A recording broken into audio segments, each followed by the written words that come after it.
Captain Elena Voronova stood at the edge of the trench, looking down at the woman below. The woman was on her knees, hands bound behind her back, face swollen and bloody. 4 days of interrogation, 4 days of torture, and now execution. Any last words? Elena asked in Russian, her AK-12 rifle slung casually across her shoulder. The woman raised her head, her dark blue eyes still defiant. "You're making a mistake," she said in accented Russian. Elena laughed. "The only mistake was yours, coming here." She turned to her soldiers. "Finish it. Bury her." 2 soldiers lifted the woman, took her to an old Soviet tunnel, a remnant from the war, stretching kilometers underground, dark, damp, and forgotten. They dragged her to the tunnel's end, threw her to the ground, pressed a pistol to her head. They fired. The woman fell. Didn't move.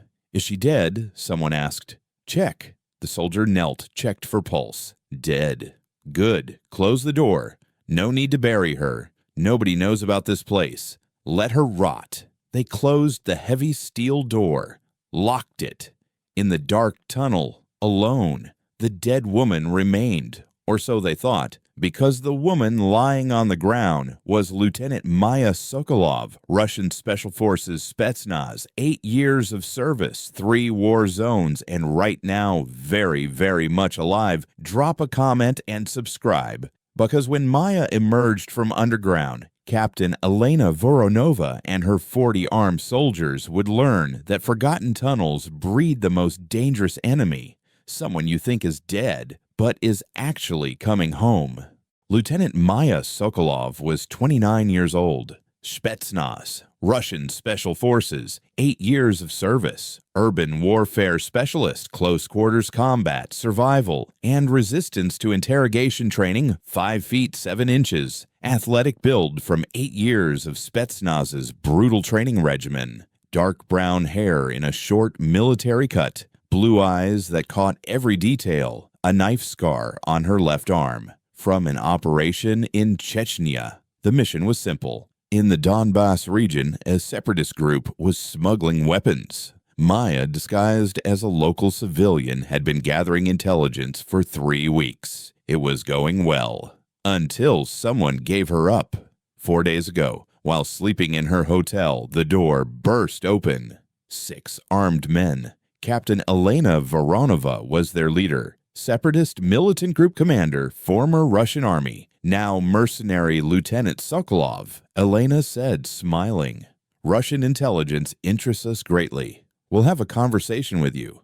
4 days of torture, questions, beatings, waterboarding, electricity. Maya said nothing. Spetsnaz Sere training, survival, evasion, resistance, escape had prepared her. "You're stubborn," Elena said at the end of day 4, "but I'm bored now. Tomorrow we'll kill you." Maya lay on the tunnel floor. It was dark, cold, silent. But she wasn't dead, because Elena's soldiers didn't know one thing. Maya had received Spetsnaz apparent death training. The technique was simple but effective. Completely relax your body, slow your heart rate, control breathing, pulse nearly stops, appears dead. The soldier had checked for pulse, but quickly, carelessly, missed the weak pulse. Now in the darkness, Maya breathed. Real breath. Deep. It hurt. The shot to her head hadn't hit because the soldier's aim had faltered at the last second, the bullet grazing past her head. Only a superficial wound. Maya felt her finger over the wound. Shallow. Lots of blood, but not fatal. "Okay," she whispered to herself. "I'm alive. Now what?" The darkness was absolute. No light. The tunnel maybe 3 meters wide. Concrete walls, damp, smelling of mold. Maya stood up. Her head spun. 4 days without food. Very little water. Beatings. Now a head wound. But she was standing. She felt the tunnel with her hands. Concrete. Cold. Damp. One direction toward the door. Locked. The other direction deeper. The door wouldn't open steel. Locked. From outside. "Okay," Maya said. "The other direction then." Maya walked in the darkness. Hands on walls, feet in slow steps, everything by touch. The tunnel was long, 100 meters, 200 meters. It felt endless. Then, the sound of water. Maya stopped, listened. Dripping sound. Water was coming from somewhere. Water equals life. She followed the sound. 50 more meters. The tunnel opened into a room. An old Soviet shelter. Maybe water was dripping from the ceiling, forming a small pool. Maya knelt, drank the water. Cold, dirty, but water. There in the darkness, she rested for 10 minutes. Cleaned her head wound with water. It hurt, but reduced infection risk. Okay, she told herself. Survive. First water. Found it. Then food. Then exit. The tunnels were a labyrinth. Maya remembered from Spetsnaz training. Old Soviet tunnels spread like a network under cities' shelters, metro lines, military facilities, all connected. If she went deep enough, maybe she'd find another exit. But in darkness, without food, wounded, it was nearly impossible. Impossible, Maya thought, is just possible taking longer. She kept walking. Maya had lost track of time. No watch, no light, just darkness and footsteps. She found no food, but she found water twice more. Enough. Then, sounds. From above. Distant. Vehicle sounds. People. Maya looked up at the ceiling, though she couldn't see. There's a road above me, or a building. She followed the sound. The tunnel came to an upward sloping section. Stairs. Steel stairs, rusty but solid. She climbed up. 20 steps. A door. Steel. But not locked, just heavy. She pushed. It opened, creaked, light. For the first time in 24 hours, her eyes burned. She'd emerged into a basement. Old, abandoned building. Through windows, she could see the street. Maya looked outside. She recognized it, the old factory 2 blocks from Elena's headquarters. She smiled, a bitter smile. I'm home. Maya waited in the factory for 2 hours. Observed. Elena's headquarters. Old military complex. 3 buildings. Chain link perimeter. 2 guards at the gate. Total maybe 40 armed soldiers. 40 against 1. Unarmed. Wounded. Weak from starvation. Terrible odds, Maya thought. But they think I'm dead. That gives me advantage. She waited for night. When darkness fell, she moved in the factory. There were old vehicles. In one trunk, she found emergency equipment. First aid kit, flashlight, knife. She bandaged her head, took painkillers from the first aid kit. Not enough, but something. The knife. 6 inches. Folding. Sharp. Not a gun, but something. In the night darkness, she approached the headquarters. The first guard at the back of the complex was alone smoking. Maya emerged from the shadows. Silently. Knife quick. The guard fell without making a sound. She took his AK-12, 30 rounds, full magazine. Now I'm armed. The second guard, 50 meters away, was looking in another direction Maya approached. But this time, the guard turned. Who? Maya fired. No suppressor. The sound was loud. The complex went on alert. Attack! Perimeter breach! Someone shouted, and Russian soldiers burst from buildings, weapons up, looking for Maya. Maya was moving, using shadows, building corners, any cover available. A soldier came around a corner. Maya fired 3 rounds. He fell. Another fired from a window. Maya returned fire, suppressed him, moved. Spetsnaz, urban warfare training, city combat, close quarters, rapid movement, surprise the enemy. 5 more soldiers fell, but 40 people was too many. Fire came from every direction. Maya entered a building, climbed the stairs, upper floor. From the window, she could see the complex below, and soldiers were entering, searching for her. Maya, on the upper floor, found the generator room, electrical panel, cut it. She shut off all the lights. The complex plunged into darkness. What's happening? Generator cut. Turn on flashlights. Chaos. Darkness. Maya's hunting ground. She had no night vision, but she had advantage. She knew the complex. She'd been held prisoner here for 4 days. The soldiers were panicking. In the darkness, Maya moved, silent, deadly. A soldier swept the corridor with a flashlight. Maya from behind with knife. He fell. Another climbed the stairs. Maya from above fired. He fell. 10 more soldiers. 15. 20. Elena's voice on megaphone. "Who's there? Who are you?" Maya didn't answer, just moved. Finally, she found Elena in the command center with 5 soldiers by the map table making plans. Single attacker, but who? How? Maya entered through the door.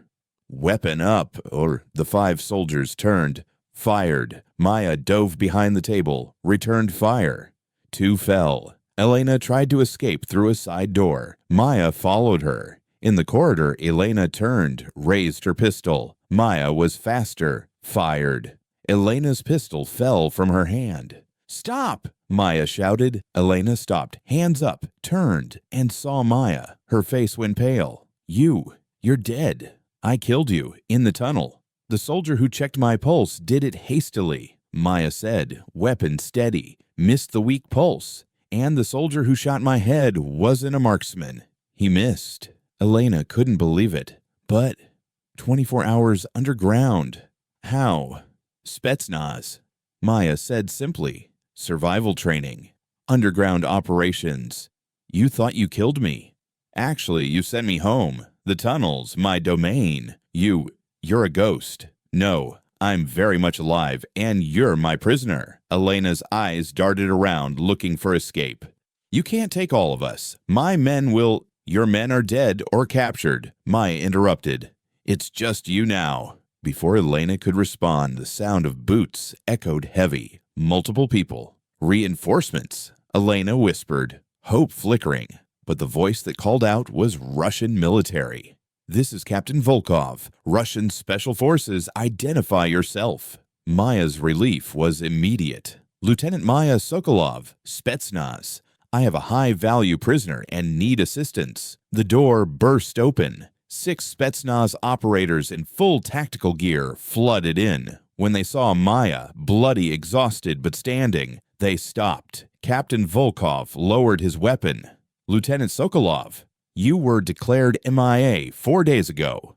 "I was executed and left in underground tunnels, sir," Maya said. "I survived. Compound secured. 34 prisoners, 6 hostile KIA. Weapons, cache, intact." Volkov stared. "You did this alone?" "They made a mistake, sir. They thought killing me by leaving me underground was a solution. It was preparation." Elena was secured by 2 operators. As they led her away, she looked back at Maya. "How did you survive?" Maya met her eyes. "Because every day of training, I wanted to quit, but didn't prepare me for the moment you threw me away. You gave me the death you thought I deserved. I gave myself the life I earned." The debriefing lasted 2 days. Maya sat across from Colonel Petrov in a secure facility. "Let me understand this," Petrov said, reviewing the report. "Captured, tortured 4 days, executed, left in abandoned tunnels. You survived, navigated 2 kilometers in darkness, emerged, and assaulted a compound with 40 hostiles. Alone." "I didn't have many options, sir. They thought I was dead. That was my only advantage." Petrov closed the file. "Lieutenant Sokolov, we're recommending you for the Order of Courage. What you did demonstrates that our training works even in impossible circumstances." After the officers left, Petrov poured vodka 2 glasses. "Off the record," he said. "How did you really do it?" Maya took the glass. "The truth. I was terrified every second. In the tunnel, I thought I'd die. Walking in darkness, I thought I'd never get out assaulting the compound. I thought they'd kill me in 30 seconds. But you didn't stop." "No, sir. An instructor once told me, fear is information. Courage is doing it anyway." "So I did." Petrov nodded. "That instructor was Senior Lieutenant Kozlov. He died in Chechnya 5 years ago, saving his team." Maya's throat tightened. She'd known Kozlov. "He'd be proud," Petrov said. "You became exactly what he trained you to be." 6 months later, Maya stood before 50 new Spetsnaz recruits. 6 months ago, she began. Enemies shot me in the head and left me in underground tunnels to die. I'm here because of the training you're doing now. She showed her scar. They shot me, but I moved at the last instant. Combat reflex training. They checked my pulse carelessly. I used apparent death techniques. They left me in darkness. I'd practiced operating without sight. I navigated 2 kilometers of tunnels using sound triangulation. I survived 5 days without food. I assaulted a compound using urban warfare tactics. Every skill that kept me alive, you're learning now. A recruit asked, "Did you ever want to give up?" Every 5 minutes, Maya admitted. The darkness was absolute. I sat down once and thought, this is where I die. Then I remembered, giving up is a choice. Continuing is a choice. I chose to keep walking. That's what training does. It gives you the choice to continue when quitting seems easier. A female recruit spoke up. Some people say women aren't strong enough for Spetsnaz. What do you say? Maya looked at her directly. I say 40 armed men thought they'd killed a woman and were wrong. Physical strength matters less than mental discipline. The tunnels didn't care if I was male or female. They only cared if I was trained. You're here because you've proven yourself. The question isn't if you're strong enough. It's if you're stubborn enough to never quit. Let me be clear, Maya continued. I'm not special. I'm a soldier who paid attention during training and applied it when it mattered. Every one of you can do what I did. The training works, but only if you internalize it. She pulled up a photo of the tunnel entrance. This is where they left me. They thought it was my grave. It became my escape route because I'd trained for it. Your training might seem excessive now. It won't when your life depends on it. Years later, after Maya moved from operations to training command, she'd train hundreds of soldiers. She'd develop new survival protocols based on her tunnel experience. She'd create underground navigation courses that pushed students harder than before. But she'd always remembered the moment Elena's men threw her in that tunnel, confident she was dead. The 24 hours in absolute darkness, fighting cold and fear with nothing but training. The look on Elena's face when she realized the dead woman was alive. The lesson wasn't about revenge. It was about preparation, about training so thoroughly that when the impossible happens, you have automatic responses, about understanding your environment so well that what kills others becomes your advantage. Elena had tried to kill her by burying her underground. She failed because underground operations were what Maya trained for. She underestimated Maya because she looked like a victim. She died in prison because she didn't understand that the broken woman was actually a warrior who'd spent 8 years preparing for exactly that situation. That was the lesson Maya taught her students. Never assume, never underestimate, and never try to kill a Spetsnaz operator by burying them underground. That's like trying to kill a fish by putting it in water. The tunnel had been Elena's weapon. It became Maya's salvation because she'd trained for it, because she was ready, because when everything went wrong, all those hours of training condensed into 24 hours of perfect execution. That's what training was for. The moment when everything failed and training was all you had left. And it was enough. If this story reminded you that the most dangerous enemy is the one you think is dead, that training matters most when everything goes wrong, and that warriors are forged in darkness, drop a comment below. Where are you watching from? And if you want more stories about operators who turned impossible situations into victories, hit that subscribe button. We share these stories every week because every soldier has a story worth telling. Thanks for watching. Stay strong.